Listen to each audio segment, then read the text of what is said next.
Naku, nakita niyo po yan. Yan, yan, yan. Okay, wait.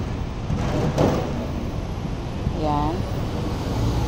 So, 9:30 ng umaga at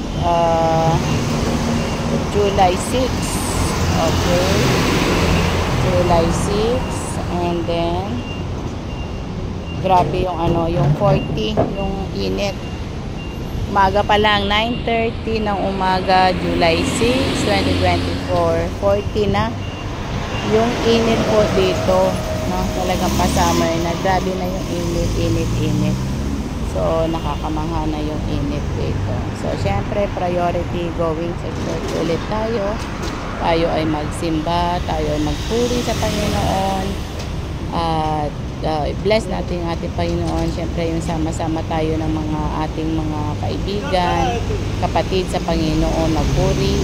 And of course, yun nga, ano yung pangako o ano yung mensahe ng ating Panginoon sa oras o sa church. Although nangusap na siya sa atin, syempre, pero kailangan po na magsimba tayo. We gathered po para more na magpalakasan, magpanalangin na ng mga anak ng Panginoon. So yan po. So muli shalom and God bless you all. Bye for now.